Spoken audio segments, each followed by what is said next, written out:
کیا دعا ہر حال میں قبول ہوتی ہے؟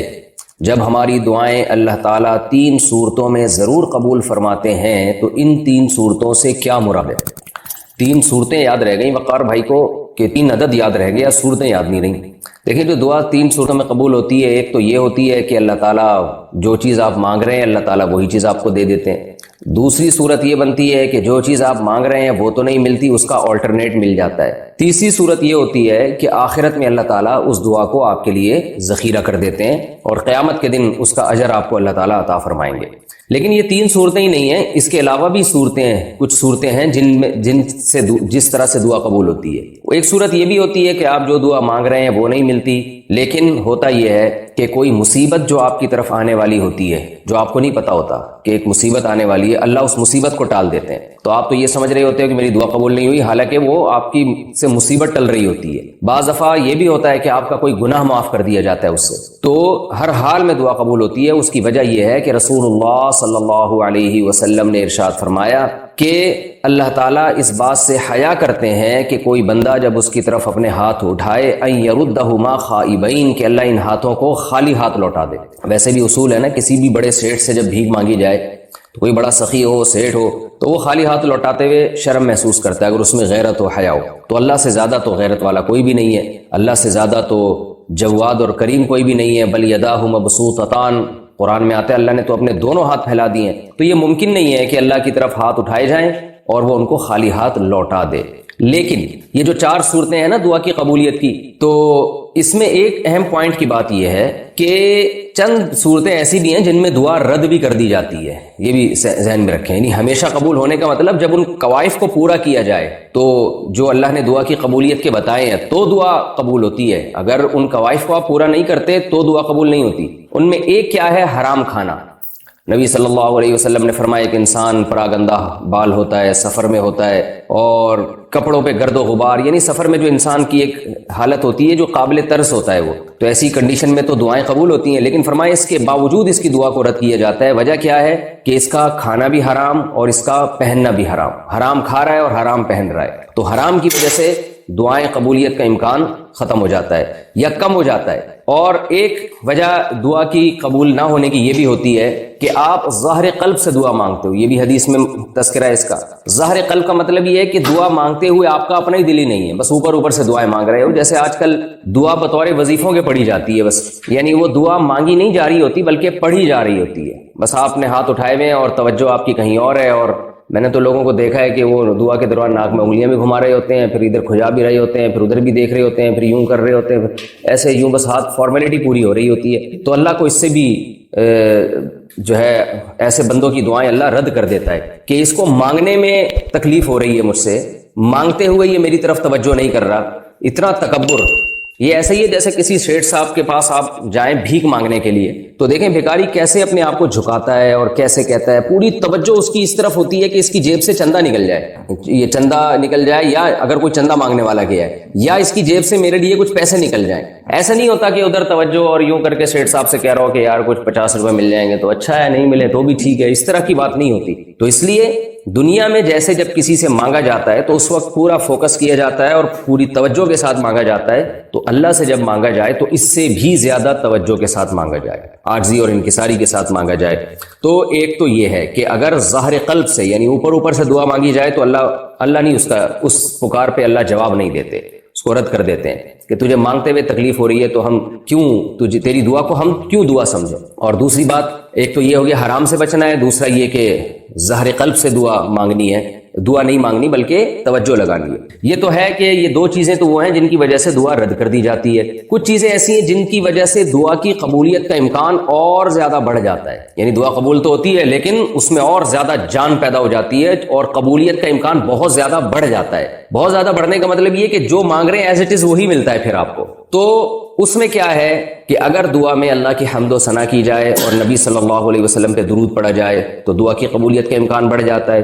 نمبر 2، کسی نیکی کے بعد کوئی دعا کی جائے، جیسے آپ نے صدقات و خیرات کیے یا نماز پڑھی، اس کے بعد دعا مانگیں گے تو قبولیت کا امکان بڑھ جائے گا۔ کچھ اوقات ایسے ہیں جن میں دعا کی قبولیت کا امکان بہت زیادہ بڑھ جاتا ہے، جیسے رات کا آخری حصہ جسے تہجد کہا جاتا ہے۔ نبی صلی اللہ علیہ وسلم نے فرمایا اللہ آسمان دنیا پر آ کر ندائیں لگاتے ہیں، حل من مستغفر اغفر له، کوئی ہے گناہوں کی معافی طلب کرنے والا کہ میں اس کے گناہوں کو معاف کروں، کوئی ہے مجھ سے رزق طلب کرنے والا، مسترزق ارزق له، کوئی رزق طلب کرنے والا ہے تو میں اس کو روزی عطا کروں۔ تو یہ جو رات کا آخری حصہ ہے نا تہجد کا وقت، اس میں اٹھ کے اللہ سے ہاتھ پھیلا کے دعا مانگنی چاہیے، اس میں قبولیت کا امکان بہت زیادہ ہے۔ یعقوب علیہ السلام نے جب ان کے بیٹوں نے توبہ کی اور اپنے والد سے کہا کہ ہم نے جو یوسف علیہ السلام کو کنویں میں ڈالا ہم سے غلطی ہوئی، آپ ہمارے لیے اللہ سے معافی مانگیں، تو یعقوب علیہ السلام نے فرمایا سوف استغفر لکم ربی، عن قریب میں اپنے رب سے تمہارے لیے معافی مانگوں گا۔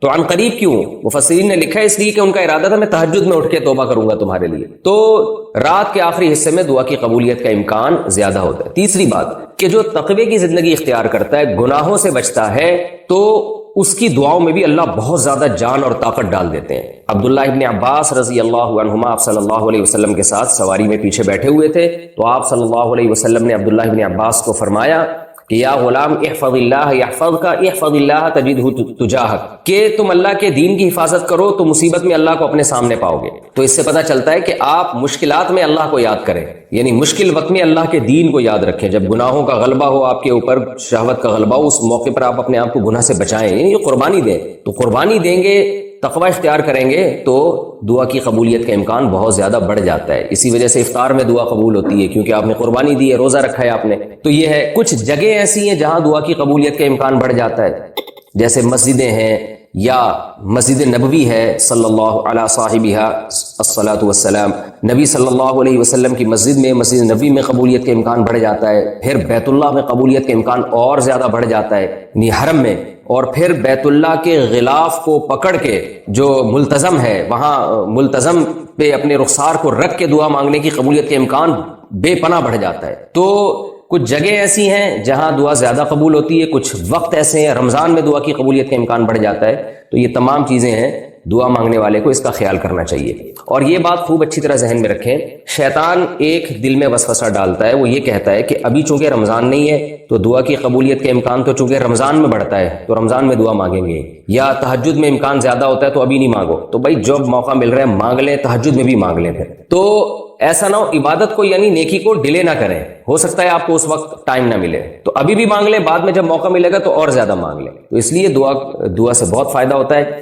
اور ایک بات اور ہے، ایک چیز رہ گئی تھی کہ ایک اور عمل ایسا ہے جس سے دعا رد کر دی جاتی ہے۔ وہ عمل کیا ہے؟ صحیح حدیث ہے، رسول اللہ صلی اللہ علیہ وسلم نے ارشاد فرمایا کہ اللہ تعالیٰ اپنے بندے کی دعا اس وقت تک قبول کرتے رہتے ہیں جب تک کہ وہ یہ نہیں کہہ دیتا کہ میں مانگ رہا ہوں مسلسل مگر اللہ قبول ہی نہیں کر رہا۔ تو جب یہ لفظ کہتا ہے تو اللہ قبول کرنا چھوڑ دیتے ہیں، یعنی اس کو ایسا لگ رہا ہوتا ہے کہ قبول نہیں ہو رہی، حالانکہ قبول ہو رہی ہوتی ہے، لیکن چونکہ دنیا جو ہے نا اللہ نے معاملہ غیب پر رکھا ہے نا، تو وہ یہ سمجھ رہا ہوتا ہے کہ پتہ نہیں قبول ہی نہیں ہو رہی، میں تو کب سے دعائیں مانگ رہا ہوں۔ تو جس دن وہ یہ کہتا ہے نا کہ قبول نہیں ہو رہی تو اللہ اس وقت سے قبول کرنا ختم کر دیتے ہیں کہ بھئی تیرا جب میرے بارے میں یہ خیال ہے کہ میں قبول نہیں کرتا تو پھر میں نہیں کروں گا۔ تو اس سے پتہ چلتا ہے کہ جس کا اللہ کے بارے میں یہ خیال ہوتا ہے نا کہ وہ دعائیں قبول کرتا ہے تو اسی کی دعائیں قبول ہوتی ہیں، جس کا اللہ کے بارے میں خیال ہوتا ہے کہ قبول نہیں کرتا اس کی دعائیں قبول نہیں ہوتی ہیں۔ اور اس لیے علماء کہتے ہیں کہ اس بحث میں نہیں پڑنا چاہیے کہ دعا قبول ہو رہی ہے کہ نہیں ہو رہی، اس کی کوشش میں لگے رہنے چاہیے کہ دعا کی توفیق مل رہی ہے کہ نہیں مل رہی۔ حضرت عمر رضی اللہ تعالیٰ عنہ کا قول ہے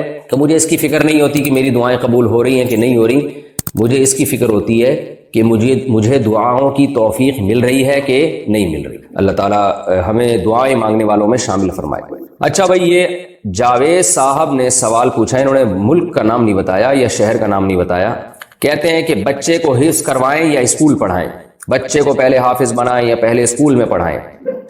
دیکھیے بچے کو پہلے اگر آپ نے حافظ بنانا ہے، حافظ بنانا کوئی فرض نہیں ہے لیکن بڑی سعادت کی بات ہے، تو بچے کا حافظہ اگر بہت زیادہ کمزور نہ ہو تو پھر بچے کو پہلے حفظ کروا دیں، اس کا فائدہ یہ ہوگا کہ پھر اسکول میں بھی وہ اسپیڈ کے ساتھ آگے بڑھے گا۔ اولاد گود لینے کا شرعی حکم، اگر کسی کو اپنی اولاد نہ ہو رہی ہو تو کیا وہ دوسرے سے کوئی نومولود بچہ لے سکتا ہے اور کارڈ وغیرہ میں اپنی ولدیت تبدیل کرنا کیسا ہے؟ سعید الرحمان، دیکھیں اگر اپنے اولاد نہیں ہو رہی ہے تو آپ بچہ لے کے پال سکتے ہیں، لیکن اس میں بچے کا نقصان یہ ہوتا ہے کہ بعض دفعہ بچہ جو ہے نا اپنے بہن بھائیوں سے محروم ہو جاتا ہے۔ دیکھیں جیسے آپ کو بچے کی ضرورت ہے نا، بالکل اسی طرح بچے کو بھی بہن بھائیوں کی ضرورت ہوتی ہے۔ اب آپ نے اپنے کہیں بھتیجا بھانجا لے کے پال لیا، اس کو آپ نے بہن بھائیوں سے جدا کر لیا، تو بچے کی جو ایک گروتھ ہے نا جو ہونی چاہیے بچپن میں، جو یہ ماہر نفسیات کہتے ہیں، اور یہ بہت بڑے بڑے ڈاکٹر جو بچوں کی نفسیات سے واقف ہیں، جن کو دنیا میں جن کا نام ہے، یورپ کے اور امریکہ کے، وہ یہ کہتے ہیں کہ بچے کو بچپن میں اپنی عمر کے قریب بچہ چاہیے، یعنی بچے کی مینٹل گروتھ کے لیے یہ ضروری ہے کہ اس کو جب وہ چھوٹا ہونا تو جس عمر کا ہے اسی عمر کے قریب اس کو اور بھی بچے چاہیے، تاکہ وہ ان میں کھیلتا ہے، پھر ان سے اپنی دل کی باتیں شیئر کرتا ہے، ان سے لڑتا بھی ہے، ان سے محبت بھی کرتا ہے۔ تو یہ اور وہ بہن بھائی ہونے چاہیے، کوئی غیر نہیں ہونے چاہیے، کوئی غیر پھر بچے کو خراب کرتے ہیں۔ اپنے بہن بھائی میں تربیت کا عنصر زیادہ ہے، تو آپ جب کوئی دوسرے کا بچہ ایڈاپٹ کرتے ہیں نا تو اس میں آپ کا تو فائدہ ہو گیا، لیکن اس بچے کا بہرحال نقصان ہوتا ہے کہ وہ بالکل اکیلا ہو جاتا ہے، اور پھر وہ اس طرح سے دماغ گرو نہیں کر پاتا، یہ اتنی خوشیاں اس کو نہیں ملتی جو بچپن میں اس کو بہن بھائیوں سے ملتی ہیں۔ اگرچہ وہ لڑتے ہیں، اگرچہ وہ ایک دوسرے کے بال کھینچتے ہیں، لیکن محبت بھی کرتے ہیں، وہ ایک دوسرے سے اپنی دل کی باتیں شیئر کرتے ہیں۔ آپ یعنی تجربہ کر کے دیکھ لیں، کبھی اپنے ساتھ کسی ایک بچے کو بائک پہ یا گاڑی میں لے کے جائیں، وہ چپ کر کے بیٹھا رہے گا، لیکن اس کے ساتھ اسی کی عمر کے قریب دوسرا بچہ ہوگا نا، تو آپ دیکھیں اس کی مستیاں دیکھیں، پھر ایسی باتیں کرے گا، انجوائے کرے گا ہر چیز میں، تو بچے کو دیکھتے ہی کھلکھلا اٹھتا ہے۔ تو اسی وجہ سے جو ماہر نفسیات ہے نا وہ یہ بھی کہتے ہیں کہ 2 بچوں کی پیدائش میں زیادہ وقفہ بھی اس وجہ سے بچے کے لیے بھی نقصان دہ ہے یہ، کیونکہ جیسے آپ کا بڑا بچہ ہے وہ بڑا ہو گیا، چھوٹا میں 3-4 سال کا وقفہ ہوگا نا، تو وہ ان کا جو دماغی لیول ہے وہ آپس میں پھر ملتا نہیں ہے۔ تو وہ میں نے دیکھا ہے بہت سے گھروں میں کہ ایک بڑی بیٹی ہے، اس کے بعد 3-4 سال کے بعد دوسری بچی ہوئی، تو وہ بڑی بچی جو ہے نا وہ تنہائی کا شکار ہو گئی، اور وہ پریشان ہوتی ہے کہ میری قریبی یعنی مجھ سے جو عمر میں قریب کوئی بہن نہیں ہے یا بھائی نہیں ہے۔ تو یہ فرق پڑتا ہے، بڑے ہو کر تو یہ فرق ختم ہو جاتا ہے، 4-5 سال کا وقفہ کوئی وقت یعنی فرق نہیں رہتا، لیکن بچپن میں اس کی بڑی ایک ویلیو ہے۔ تو اس لیے نیچر سے کبھی بھی بغاوت نہیں کرنی چاہیے۔ پھر بھی بہرحال اگر کوئی بچہ لے کے پال لے، ماں باپ راضی ہوں اور اس میں یہ نقصانات نہ ہوں اور اس کو دوسرے بچے بھی کھیلنے کے لیے مل جائیں تو، اور وہ بچے اس کو خراب بھی نہ کریں، تو جائز ہے، بہرحال یہ عمل کوئی حرام یا ناجائز نہیں ہے، لیکن اپریشیٹ میں اس کو نہیں کرتا، اور بہت سے علماء کو بھی ہم نے دیکھا ہے وہ اس کی حوصلہ افزائی نہیں کرتے۔ تو اس لیے ایسے بچوں کو لے لینا چاہیے جن کے ماں باپ مر گئے ہوں، یتیم ہو گئے ہوں، یا سرے سے پہلے ہی وہ جو ہے وہ کسی مسائل کا شکار ہو، غربت کی وجہ سے یا اور کسی وجہ سے، تو ایسے بچے کو تو لے لیں بلا وجہ، اچھے بھلے کہیں بچہ کھیل کود رہا ہو تو پھر اس کو ایڈاپٹ نہیں کرنا چاہیے، میری ذاتی رائے ہے، اور یہ جو دلائل میں نے آپ کو دیے۔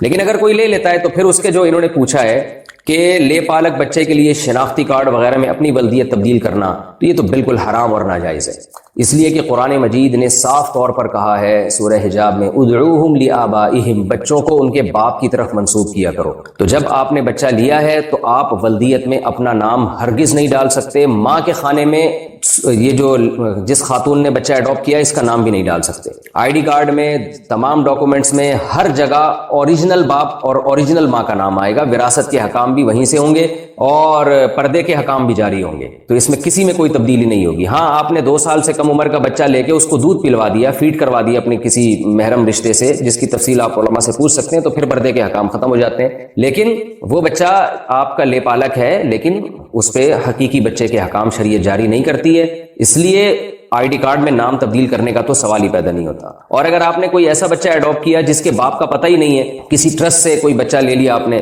تو بھی قرآن کہہ رہا ہے کہ ولدیت میں اپنا نام پھر بھی نہیں ڈال سکتے آپ، کیونکہ ولدیت چینج نہیں ہوگی، اس کو اپنا دینی بھائی بنا لو، سرپرست کے میں آپ شامل کر لیں کہ میں اس کا سرپرست ہوں، لیکن باپ میں آپ اس کا نام نہیں ڈال سکتے، یعنی اپنا نام باپ کے طور پہ آپ نہیں ڈال سکتے۔ آج کل یہ بڑی گڑبڑ ہو رہی ہے اور یہ حرام ہے، گناہ کبیرہ ہے، اور یہ سخت غلط حرکت ہے، اور اس میں باپ اور حقیقی ماں کے ساتھ ناانصافی بھی ہے کہ جس نے جنا ہے، جس کا اصل ہے، آپ اس کی ولدیت چینج کر لیں۔ بعض دفعہ لوگ یہ کہتے ہیں کہ ہمارے والد صاحب بھی راضی تھے، تو ہم نے اپنے والد کی رضا سے جو ہے نا نام چینج کیا ہے اور ولدیت میں فلاں کا نام ڈال دیا ہم نے. تو جو باپ اس پہ راضی ہوتا ہے نا یہ بھی بہت غیرت کے خلاف ہے کہ آپ اپنے بلڈ کو کسی اور کی طرف منسوب کرنے پر کیسے راضی ہو گئے. کچھ غیرت کی باتیں ہوتی ہیں جو غیرت ہو تو سمجھ میں آتی ہیں معذرت کے ساتھ. تو اس لیے حقیقی باپ یا حقیقی ماں پر لازم ہے کہ وہ اپنے بچے کو اپنی مرضی سے بھی نام تبدیل کرنے نہ دیں. کہیں بھائی تم جہاں بھی جاؤ گے جس کے ساتھ بھی رہو باپ میں ہی رہوں گا اور ماں یہ رہے گی, نام تبدیل نہیں ہوگا. اسلام میں جو ہے نا خونی رشتوں کی بڑی قدر ہے, ایسا ہی نہیں کہ کچھ بھی اٹھا کے کر دو. تو بلڈ ریلیشن کو اسلام ہمیشہ ترجیح دیتا ہے. سوتیلا باپ اوریجنل باپ نہیں ہو سکتا اور سوتیلی ماں اوریجنل ماں نہیں ہو سکتی. تو یہ 2 اور 2 4 کی طرح اسلام نے حکام بیان کر دی ہیں کہ چاہے سوتیلے باپ نے کتنے ہی احسان کیے ہوں لیکن اسلام پھر بھی اوریجنل باپ کو, کیونکہ وہ بلڈ ہے آپ کا, اس کو ترجیح دی ہے. سوتیلی ماں نے کتنے ہی احسان کیے ہوں اس کے احسانات کا بدلہ آپ دیں, اس کے لیے دعا مانگیں دنیا میں بھی آخرت میں بھی, لیکن اوریجنل ماں کا آلٹرنیٹ نہیں ہے وہ. اور اوریجنل ماں کے جو حقوق ہیں وہ سوتیلی کے نہیں ہو سکتے. تو ان سب چیزوں کو آج ہمارے معاشرے میں دھجیاں اڑائی جا رہی ہیں. ہم سارے حکام انگریزوں سے لے رہے ہیں. ان کے ہاں بلڈ ریلیشن کی کوئی خاص ویلیو نہیں ہے. ان کے ہاں تو جو اچھا سلوک کرے وہ بہت اچھا ہے, جو نہیں کرے تو وہ اچھا نہیں ہے. اسلام کہہ رہے سب سے پہلے خونی رشتے ہیں. آپ کا جو بلڈ ریلیشن ہوگا, خونی رشتہ ہوگا, وہ اچھا سلوک نہ بھی کرے تو بھی اچھا ہے کیونکہ اس کے خونی رشتہ ہے آپ کا. تو اللہ تعالیٰ نے ہمیں ایک فیملی کی صورت میں, خاندانوں کی صورت میں پیدا کیا ہے. ایسا نہیں کہ کوئی بھی اٹھا کے کسی کو پال لے تو وہ حقیقی باپ بن گیا. ہاں یہ ضرور ہے کہ کسی نے آپ پر بچپن میں احسان کیا, آپ کو باپ کی جگہ باپ بن کے پالا ہے, تو آپ اس کے لیے دعا کریں, اس کے ساتھ اچھا سلوک کریں, اس کو عزت دیں. لیکن حقیقی باپ بہرحال حقیقی ہے اور حقیقی ماں بہرحال حقیقی ہے. قرآن و سنت میں اس کی بہت زیادہ ویلیو ہے. لڑکا کس عمر میں بالغ ہوتا ہے؟ اگر ایک بندے کو 17 سال کی عمر تک احتلام نہ ہو تو اس کے لیے کیا حکم ہے؟ کیا ان پر شریعت کے احکام لاگو ہوں گے؟ سمیع صاحب چترال سے. دیکھیے لڑکا ہو یا لڑکی, لڑکا بالغ ہوتا ہے جب فرسٹ ٹائم اس کو نائٹ فال ہوتا ہے, احتلام ہو جاتا ہے, اور لڑکی بالغ ہوتی ہے جب اس کو مینسز آنا شروع ہو جاتے ہیں. لیکن اگر کسی لڑکے کو 15 سال کی عمر میں بھی احتلام نہیں ہوا, نائٹ فال نہیں ہوا, تو 15 سال میں وہ بالغ ہی سمجھا جائے گا. اور لڑکی کو بھی اگر 15 سال تک حیض نہیں آیا تو لڑکی بھی 15 سال میں بالغ ہی سمجھی جائے گی اور شریعت کے تمام احکام اس پر لاگو ہوں گے. اور 15 سال سے مراد یہ جو عیسوی تاریخ ہے یہ نہیں ہے, بلکہ اس میں اسلامی سال کا اعتبار ہوگا. تو اسلامی سال 10 دن پہلے ختم ہو جاتا ہے, تو اس لیے اسلامی سال کے لحاظ سے دیکھا جائے گا کہ یہ 15 سال کا کب 15 سال کا لڑکا ہوا ہے اور لڑکی کب 15 سال کی ہو گئی ہے. تو اس پہ بلوغت کے احکام جاری ہوں گے اور ان پر نماز جو اگر وہ چھوڑیں گے تو ان کو قضا کرنی پڑے گی. نماز چھوڑنا ان کے لیے گناہ کبیرہ ہو جائے گا.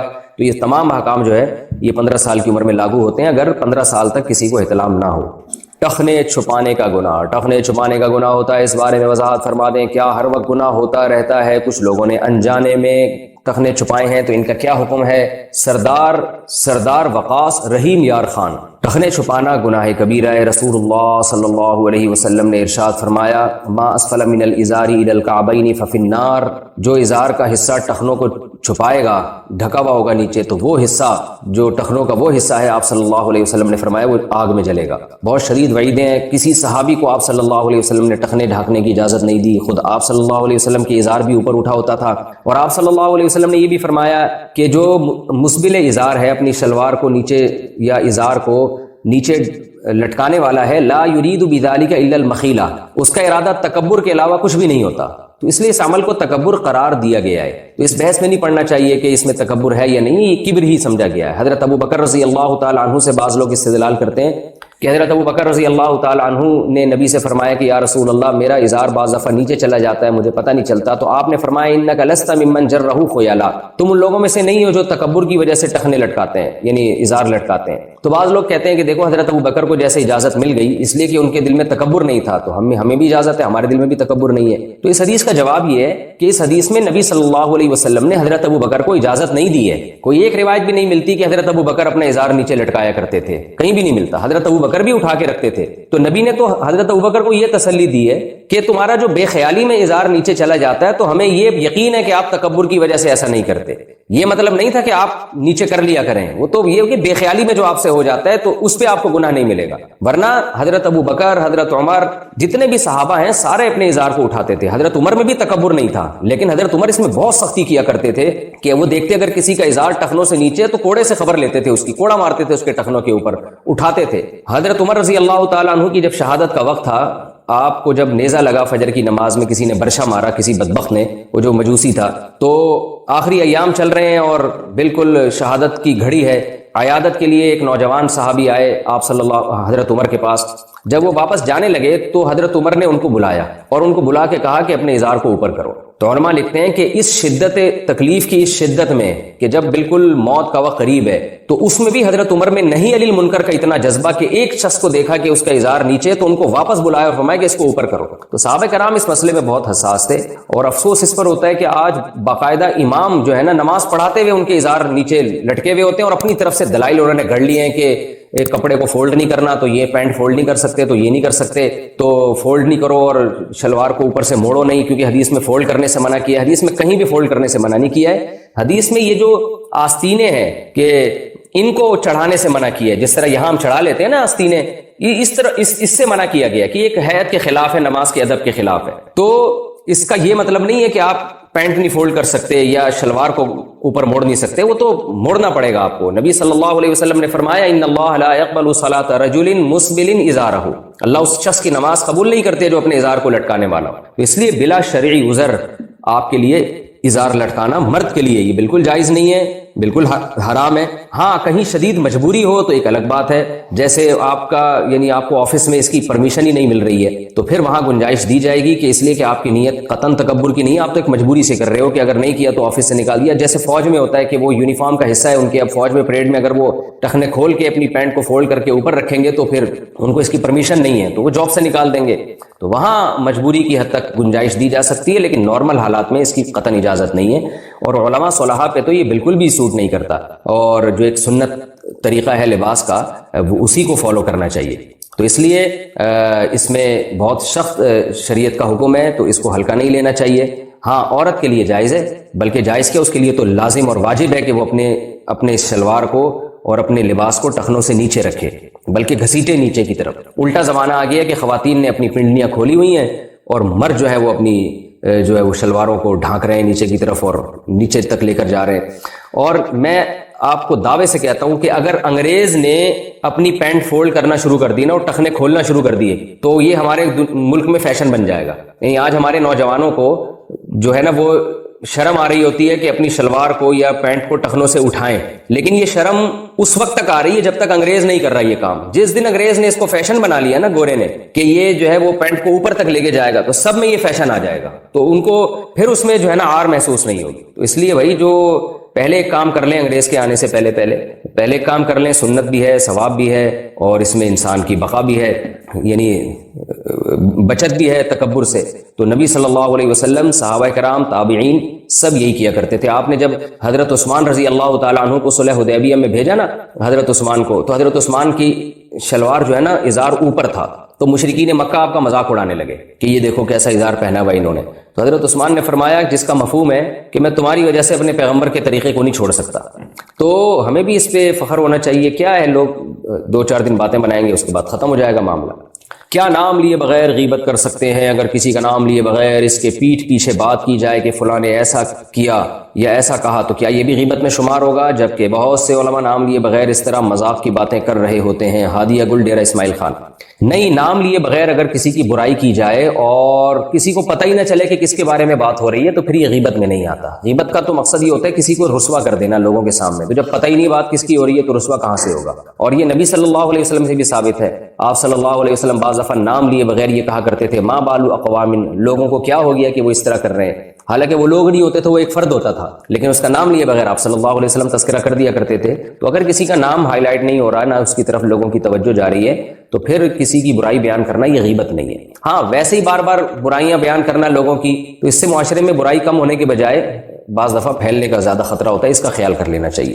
تصویر والی پلیٹ میں کھانا کھانا, کھانا کھانے والی پلیٹ میں پرندے کی تصویر ہو مگر چھوٹی ہو تو کیا اس پلیٹ میں کھانا کھانا جائز ہوگا؟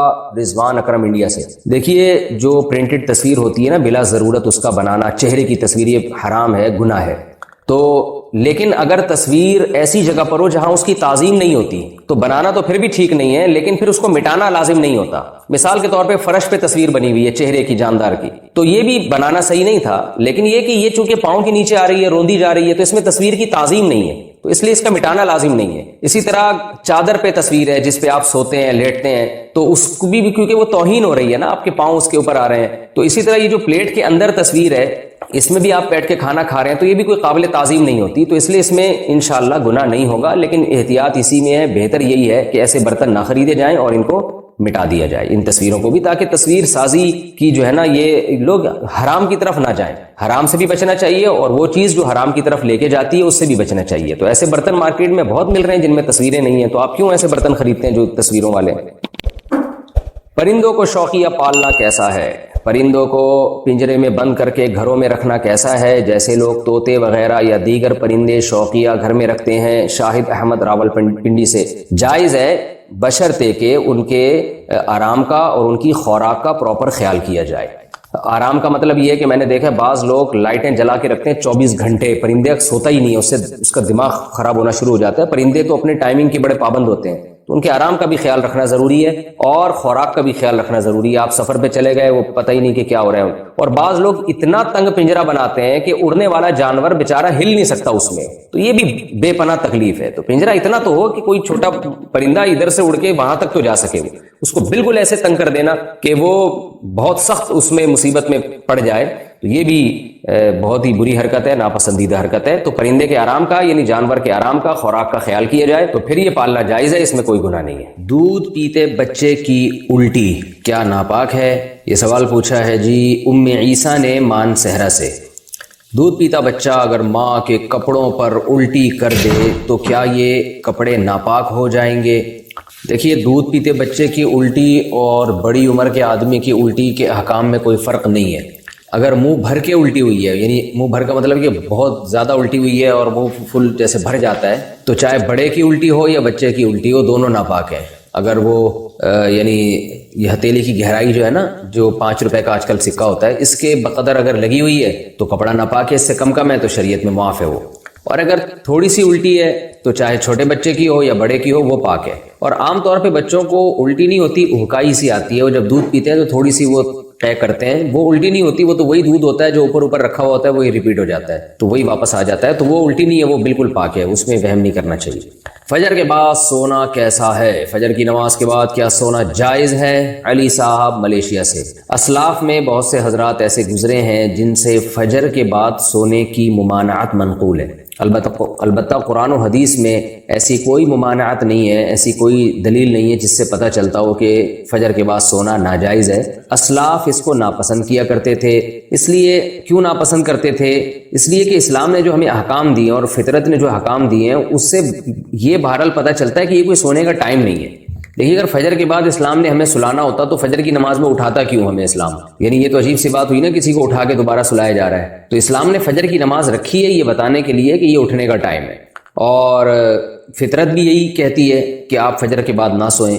پرندوں کو دیکھ لیں، جانوروں کو دیکھ لیں آپ کہ پرندے صبح صبح کیسا چہچہانا شروع کر دیتے ہیں، بلکہ مرغا تو تہجد کے وقت سے ہی اذانیں دینا شروع کر دیتا ہے، اور آپ صلی اللہ علیہ وسلم نے فرمایا لا تسبوا الدیک فإنه یؤذن للصلاۃ، مرغے کو برا مت کہا کرو اس لیے کہ وہ اذان کے لیے، وہ نماز کے لیے جگاتا ہے۔ تو جو فطرت کہتی ہے اسلام وہی کہتا ہے، اور جو اسلام کہتا ہے فطرت وہی کہتی ہے، وہ یہ ہے کہ رات کو جلدی سوئیں اور صبح جلدی اٹھیں۔ اللہ تعالیٰ نے ہمیں جو رات ہے نا، قرآن سے پتہ چلتا ہے جعل لکم اللیل لباسا والنوم سباتا، کہ اللہ نے رات کو ہمارے لیے لباس بنایا، نیند کو کاٹنے کا ذریعہ بنایا، اور رات ہمارے لیے سونے کے لیے بنائی ہے۔ دن وجعلنا النہار معاشا، دن میں ہمیں کام کاج کے لیے پیدا کیا اللہ تعالیٰ نے۔ تو یہ غیر فطری بہرحال ہے، اور رسول اللہ صلی اللہ علیہ وسلم نے ترغیب بھی دی ہے کہ صبح اپنے کاموں کا جلدی آغاز کیا جائے۔ حدیث میں آتا ہے، آپ صلی اللہ علیہ وسلم نے فرمایا، صحیح حدیث ہے، بورک لامتی فی بکورہا، فرمایا میری امت کے لیے اللہ نے صبح کے وقتوں میں برکت رکھی ہے۔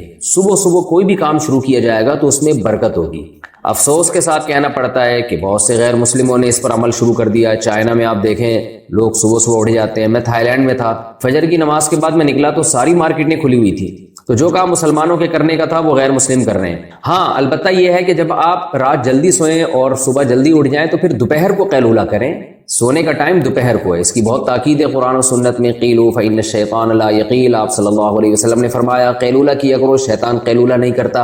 اور صحابہ، تابعین، اسلاف سب کی سنت ہے۔ گورے یہاں تک لکھتے ہیں کہ جب مسلمانوں کی خلافتیں تھیں تو پورا اہل اسلام دوپہر کو کھانے کے بعد سویا کرتا تھا، تھوڑی دیر آرام کرتے تھے، اور اس سے بہت زیادہ انسان کو طاقت ملتی ہے، دماغی بھی جسمانی بھی سکون بھی ملتا ہے، اور وہ بہت تیار ہو جاتا ہے بہت دیر تک کام کاج کرنے کے لیے۔ تو جو سونے کا جو نیچرل ٹائم ہے وہ ہے عشاء پڑھتے ہی آپ سو جائیں اور رات کو بہت جلدی اٹھیں آپ، یعنی 5 6 7 گھنٹے، 5 گھنٹے 6 گھنٹے، کسی کو بہت زیادہ سو لیا تو 7 گھنٹے سو جائے گا، تو 5 6 گھنٹے کی نارملی نیند پوری کرنے کے بعد آپ اٹھ جائیں اور پھر فجر کی نماز سے 10 15 منٹ پہلے آپ تھوڑی دیر کے لیے ایک شارٹ نیپ جسے کہہ سکتے ہیں، بہت تھوڑی سی دیر آرام وہ کر لیں، وہ بھی سنت ہے۔ یعنی آپ رات بہت جلدی سو گئے، عشاء پڑھتے ہی بہت جلدی رات کو اٹھ گئے آپ، کیونکہ کئی گھنٹوں کی آپ کی نیند پوری ہو جائے گی اگر آپ عشاء کے بعد سوتے ہیں، اور پھر فجر کی نماز سے پہلے آپ تھوڑی دیر، اذان کے بعد نماز سے پہلے 10 15 منٹ آپ تھوڑی دیر ہلکی سی نیند لے لیں، اس سے دوبارہ فریش ہو جائیں گے۔ اس کے بعد پھر آپ دوپہر کو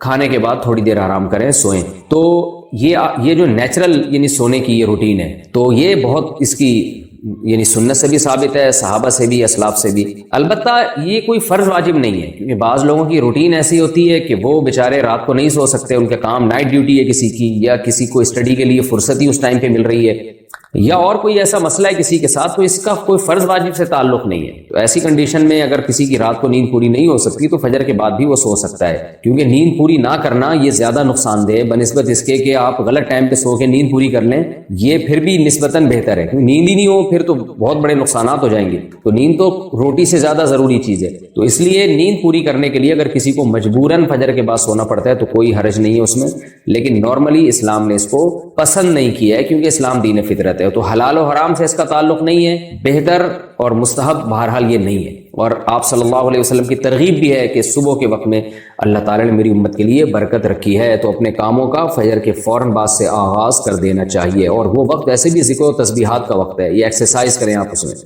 نامحرم کو سلام کا جواب دینا، کیا نامحرم کے سلام کا جواب دے سکتے ہیں؟ نور احمد کوئٹہ سے۔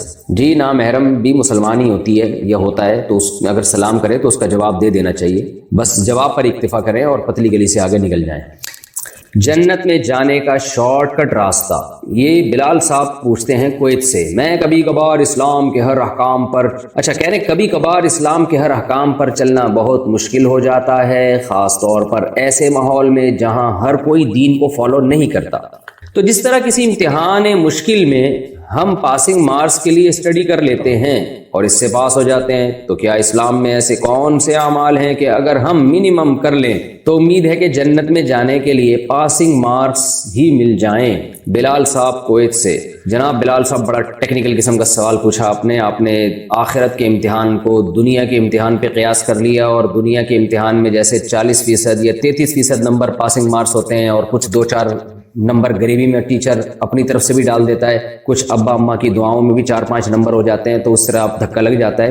تو دیکھیں آخرت کے امتحان میں یہ خوب ذہن میں رکھیں کہ جو نمبر ہے نا وہ کاؤنٹ نہیں ہوں گے، وہ تولے جائیں گے۔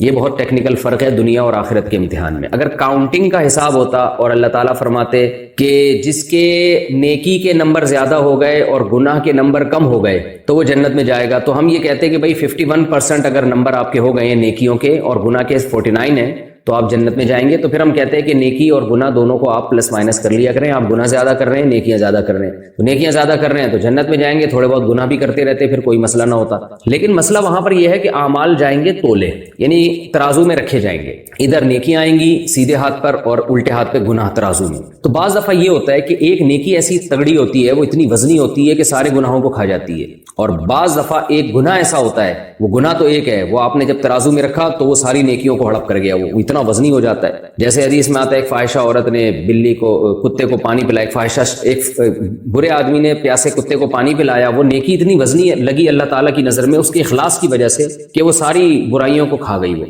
لیکن بعض دفعہ الٹا بھی ہو جاتا ہے کہ ایک نیک عورت نے بلی کو باندھ لیا اور بھوکا پیاسا مار دیا، تو وہ جرم اتنا وزنی ہو گیا جس کی وجہ سے اس کی ساری نیکیوں پہ وہ غالب آ گیا، تو وہ جہنم میں چلی گئی۔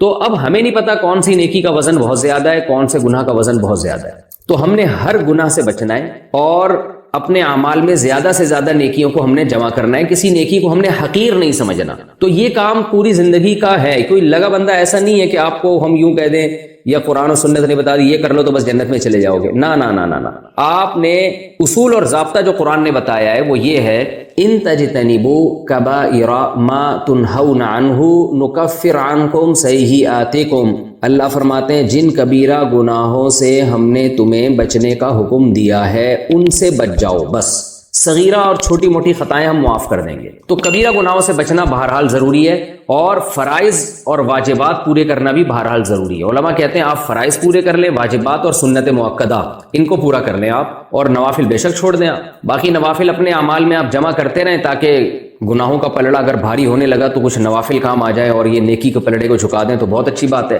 لیکن اصول یہ ہے کہ جو فرائض واجبات اور سنت مؤکدہ کو پورا کرے گا اور کبیرہ گناہوں سے بچے گا تو پھر اللہ کا وعدہ ہے کہ میں اس کو جنت میں داخل کروں گا. پھر ایسا نہیں ہو سکتا کہ اللہ خام خام ایک چھوٹے سے گناہ کو وزن دے کے اور اتنا وزنی بنا دے کہ اس کی ساری نیکیوں کو کھا جائے.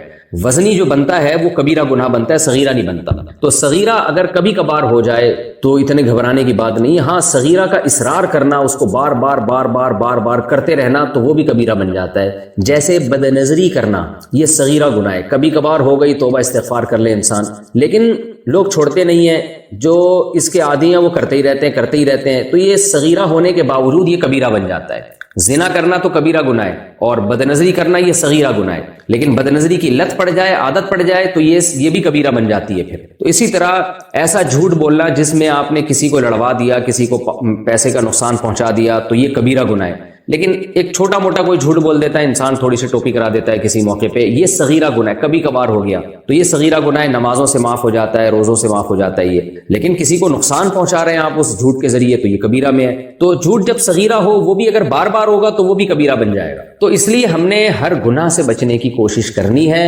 اور ہر فرض و واجب کو ہم نے پورا کرنے کی کوشش کرنی ہے. تو جو اس ٹریک پر زندگی گزارے گا وہ انشاءاللہ جنت میں جائے گا، اللہ کا اس سے وعدہ ہے. جو ایک بھی کبیرہ گناہ کرتا ہے نا اور سچی پکی توبہ کے بغیر وہ مر گیا تو بخشش کا اللہ کا وعدہ نہیں ہے. عین ممکن ہے یہ ایک کبیرہ گناہ اس کو لے ڈوبے تو وعدہ نہیں ہے اللہ کا. اللہ بخش دے تو اس کی مرضی ہے لیکن وعدہ نہیں ہے اللہ کا. اور ایسے ہمارے پاس واقعات ہیں قرآن و سنت میں اور اسلاف سے ہمیں یہ واقعات پتہ چلتے ہیں کہ ایک کبیرہ گناہ پر بھی اللہ نے کسی کو جہنم میں ڈالا ہے. تو اس لیے ہم نے تمام کبیرہ گناہوں سے بچنا ہے. اگر خدا نخواستہ کبیرہ گناہ کسی سے ہو جائے تو فوراً سے پہلے توبہ کرنی ہے اس نے، تو اور کچھ نیکی بھی کر لینی ہے تاکہ اس کی تلافی ہو جائے. تو اس طرز پہ ہمیں پوری زندگی ہمیں گزارنی ہے اور اللہ سے ڈرنا ہے کہ پتہ نہیں میری نیکیاں زیادہ ہیں یا برائیاں زیادہ ہیں، مجھے نہیں معلوم. نہ اتنا ڈرنا ہے کہ مایوس ہو جائیں، نہ اتنی امیدیں لگانی ہے کہ خوف ختم ہو جائے. الایمان بین الخوف والرجاء، امید اور خوف کے درمیان زندگی گزارنی ہے، بس یہی شریعت کا حکم ہے. بے فکری کی زندگی مرنے کے بعد شروع ہوگی. مرنے کے بعد اگر آپ کو اللہ نے اچھا ٹھکانہ دے دیا تو اب بے فکر ہو جائیں. مرنے سے پہلے کسی کو کچھ نہیں پتا کیا ہونے والا ہے، اس لیے کرتے کرتے ڈرنا ہے اور ڈرتے ڈرتے کرنا ہے. تو اعمال میں ہم اس طرح سے جڑے رہیں گے. باقی احادیث میں اور کچھ طریقے ہیں کہ جن میں شارٹ کٹ طریقے سے ہم جنت میں جا سکتے ہیں. جیسے نبی صلی اللہ علیہ وسلم نے فرمایا الجہاد مختصر طریق الجنہ، جہاد جنت کا مختصر ترین ذریعہ ہے، راستہ ہے. تو چونکہ اس میں شہادت ملتی ہے، جیسے ایک صحابی رسول جو تھے پہلے غیر مسلموں کی صف میں تھے، انہوں نے نبی صلی اللہ علیہ وسلم سے آ کے پوچھا کہ میں ایمان لاؤں یا جہاد کروں. تو آپ نے فرمایا پہلے ایمان لے کر آؤ پھر اللہ کے راستے میں جہاد کرو. تو عین دشمن کی صف سے نکل کے آئے اور اسلام قبول کیا اور نبی کی صف میں شامل ہو گئے اور لڑے اور شہید ہو گئے. تو آپ صلی اللہ علیہ وسلم نے فرمایا عامل قلیلا واجر کثیرا، انہوں نے عمل بہت تھوڑا کیا مگر اجر بہت پا لیا. حضرت ابو ہریرہ رضی اللہ تعالیٰ عنہ فرماتے ہیں ہم پوچھا کرتے تھے لوگوں سے بتاؤ کون ایسا شخص ہے جس نے نہ کبھی نماز پڑھی، نہ کبھی زکوٰۃ دی، نہ کبھی روزہ رکھا، اس کے عمل میں کوئی نیکی نہیں ہے سوائے کلمہ پڑھنے کے جو اسلام قبول کرنے کے لیے ضروری ہے، کوئی نیکی نہیں ہے مگر وہ گئے جنت میں. تو ان کی مثال دی جاتی تھی کہ اس سب سے نکل کے ادھر آئے، لڑے اور شہید ہو گئے. تو یہ بھی ایک مختصر راستہ ہے جنت میں جانے کا. لیکن شہید ہونے کے لیے بھی اگر کوئی اللہ کی راہ میں جاتا ہے تو اس کو بھی گناہ کرنے کی پھر بھی اجازت نہیں ہے. یعنی اس بیس پہ یہ نہیں کہا جا سکتا کہ چونکہ یہ تو شہادت کے لیے تڑپ رہا ہے لہذا اب اس کے لیے گناہ حلال ہو گیا. تو گناہ سے تو شہید نے بھی بچنا ہے جس کا شہید ہونے کا یا جہاد کرنے کا پروگرام ہو. لیکن ایک بات ہے کہ شہادت بہرحال گناہوں کی معافی کا ایک بہت بڑا ذریعہ ہے. اللہ کی راہ میں شہید ہونا یہ گناہوں کی معافی کا ایک بہت بڑا ذریعہ ہے. تو یہ نبی صلی اللہ علیہ وسلم نے جہاد کو مختصر راستہ قرار دیا ہے جنت میں جانے کا. ہوٹل میں شراب بکتی ہو تو کیا نوکری جائز ہے؟ ایسا ہوٹل جس میں شراب بھی بیچی جاتی ہو اس میں کام کر سکتے ہیں یا نہیں؟ محمد التمش انڈیا سے. جس ہوٹل میں شراب بکتی ہے اس میں آپ کا کام اگر جائز کام ہے، یعنی آپ شراب دینے میں معاون اور مددگار نہیں بن رہے، آپ کسی کسٹمر کو شراب نہیں پکڑاتے ہیں تو پھر آپ کے لیے اس میں جاب جائز ہے. یعنی آپ کا کام اگر جائز ہے تو پھر ہوٹل میں اگر شراب بھی بک رہی ہو تو اس سے آپ کے کام پہ کوئی فرق نہیں پڑے گا. یہ دیکھا جائے گا کہ آپ کوئی کوئی حرام یا ناجائز چیز تو نہیں، جو لوگ بھی کھانا کھانے کے لیے آ رہے ہیں ان کو تو نہیں سرو کر رہے، یہ تعاون تو نہیں کر رہے، یعنی خود بھی شراب نہیں دے سکتے آپ، کسی کو اشارہ بھی نہیں کر سکتے کہ جاؤ اس کو جا کے شراب دے دو۔ تو اگر ایسا نہیں ہے تو پھر آپ کے لیے جاب اس میں جائز ہے، آپ سے مراد جو بھی جاب کر رہا ہو۔ غیر مسلم کے لیے دعا کرنا کیسا ہے؟ کسی غیر مسلم کے لیے اسلام کی ہدایت کی دعا مانگنا کیسا ہے؟ نیز کیا غیر مسلم کے لیے کسی دنیاوی چیز مثلا صحت، مال وغیرہ کی دعا بھی کر سکتے ہیں یا نہیں؟ شاداب صاحب گجرات سے۔ دیکھیے غیر مسلم کے لیے دنیا میں تو دعائیں جائز ہیں، زندگی میں اس کی مال کی دعا بھی، صحت کی دعا بھی، ہدایت کی دعا تو ویسے ہی کرنی چاہیے جو نبی صلی اللہ علیہ وسلم کیا کرتے تھے، لیکن موت کے بعد غیر مسلم کے لیے دعا جائز نہیں۔ آپ اس کے لیے یہ نہیں کہہ سکتے کہ اللہ اس پہ رحم کرے، یہ بھی نہیں کہہ سکتے کہ اللہ اس کی مغفرت کرے۔ تعزیت کر سکتے ہیں آپ لواحقین سے، یعنی کوئی غیر مسلم دنیا سے چلا گیا تو اس کے رشتہ داروں کو تسلی کے جملے کہہ سکتے ہیں کہ ہمیں غم ہوا اس کے دنیا سے جانے کا، لیکن یہ جملہ نہیں کہہ سکتے کہ اللہ آپ کی میت کی مغفرت کرے، اللہ اس کے گناہوں کو معاف کرے، یا اللہ اس پہ رحم کرے۔ تو موت کے بعد غیر مسلم کے لیے کسی بھی قسم کی دعا جائز نہیں ہے، کیونکہ موت نے اس بات پر ٹھپا لگا دیا ہے کہ یہ شخص اللہ کی بغاوت میں دنیا سے گیا ہے۔ زندگی میں تو اس کا چانس ہوتا ہے شاید توبہ کر لے، تو توبہ کی دعا بھی کی جا سکتی ہے، لیکن جب دنیا سے چلا گیا تو قرآن نے صاف پابندی لگائی ہے۔ آپ کو پتہ ہے اس دنیا میں ابراہیم علیہ السلام سے بہتر کون ہو سکتا ہے، اور آپ سے زیادہ اپنے والدین کا خیر خواہ کون ہو سکتا ہے؟ ابراہیم علیہ السلام کے والد مشرک تھے، اللہ نے ابراہیم علیہ السلام پر پابندی لگا دی تھی کہ اپنے باپ کے لیے بھی آپ ان کے مرنے کے بعد دعا نہیں کر سکتے۔ تو جب ابراہیم خلیل اللہ کے لیے جائز نہیں تھا کہ اپنے والد کے لیے دعا مانگے، تو آپ کے لیے کسی اور غیر مسلم جو آپ کے والدین بھی نہیں ہوں ان کے لیے موت کے بعد دعا مانگنا کیسے جائز ہو گیا؟ تو اسلام نے اس بارے میں دو ٹوک بات ہمیں بتائی ہے کہ اس کے لیے دعا نہیں کی جا سکتی، دنیا میں زندگی میں کر سکتے ہیں، اس کی مدد بھی کر سکتے ہیں۔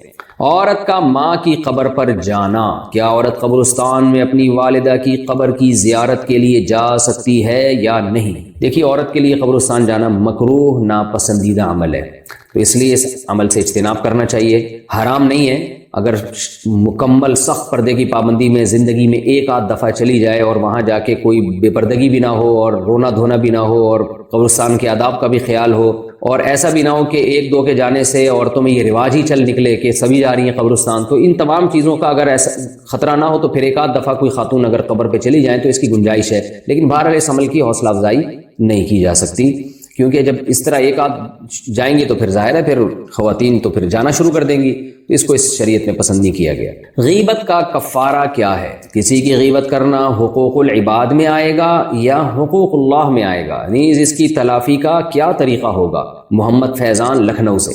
دیکھیں غیبت اصل میں تو غیبت سے بچنا حقوق العباد ہے، لیکن ہر حقوق العباد اصل میں اللہ کے حقوق بھی ہیں، کیونکہ اللہ نے بھی اس سے روکا ہے۔ اب جب آپ کسی کی غیبت کرتے ہیں تو ایک تو اس کی عزت کا آپ جنازہ نکال رہے ہیں، اس کو لوگوں کے سامنے رسوا کر رہے ہیں، تو اس حوالے سے تو یہ اللہ کے بندوں کا حق ہے جو آپ ضائع کر رہے ہیں، لیکن اللہ نے ہمیں غیبت سے منع کیا ہے، تو آپ غیبت کر کے اللہ کے حکم کو توڑ کر اللہ کا حق بھی ضائع کر رہے ہیں۔ تو جتنے بھی حقوق العباد ہیں نا وہ بھی حقیقت میں حقوق اللہ ہی ہیں، ان کو حقوق العباد اس لیے کہہ دیا جاتا ہے کہ ان سے براہ راست نقصان جو ہو رہا ہوتا ہے وہ بندوں کو ہو رہا ہوتا ہے، اس لیے کہہ دیا جاتا ہے، ورنہ حقیقت میں جو حقوق العباد ہے وہ اللہ کے حقوق بھی وہی ہیں، تو اس لیے غیبت سے بچنا چاہیے۔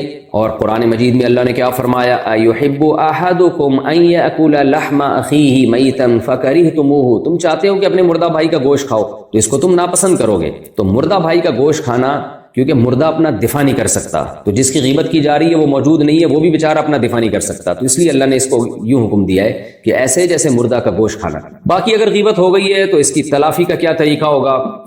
تلافی کا ایک غلط طریقہ ہے، ایک صحیح طریقہ ہے۔ غلط طریقہ یہ ہے کہ آپ نے جس کی غیبت کی ہے اس کو جا کے آپ بتائیں کہ بھائی جان میں نے آپ کی غیبت کی ہے، میں آپ سے معافی مانگتا ہوں۔ اب اس کے دل میں یہ وسوسے آنا شروع ہو جائیں گے، پتہ نہیں کیا غیبت کی ہے، پتہ نہیں کیا کہا ہے اس نے۔ اگر آپ بتا دیں یہ کہا ہے تو ایسا نہ ہو تیش میں آ کے آپ کے دو جڑ دے وہ، پھر آپ سارا دن اس کی غیبتیں ہی کرتے پھریں گے، پھر تو اور زیادہ۔ تو اس لیے علماء کہتے ہیں جس کی غیبت کی ہے اس سے براہ راست جا کے یہ معافی مانگنا کہ میں نے آپ کی غیبت کی، آپ معاف کر دیں، یہ طریقہ غلط ہے، اس سے نفرتیں اور زیادہ پھیلیں گی۔ تو اس کا طریقہ یہ ہے کہ سب سے پہلے اللہ سے توبہ استغفار کی جائے کہ اللہ مجھے معاف کر دے، میں نے کسی مسلمان کی غیبت کی۔ دوسری بات، جس کی غیبت کی ہے اس کے لیے دعا کی جائے کہ اللہ میری اس غیبت کی وجہ سے تو میرے گناہ اس کو دینے کے بجائے یا میری نیکیاں اس کو دینے کے بجائے تو اپنے فضل سے اس کے گناہ معاف کر دے اور اس کو اپنے فضل سے نیکیاں دے دے.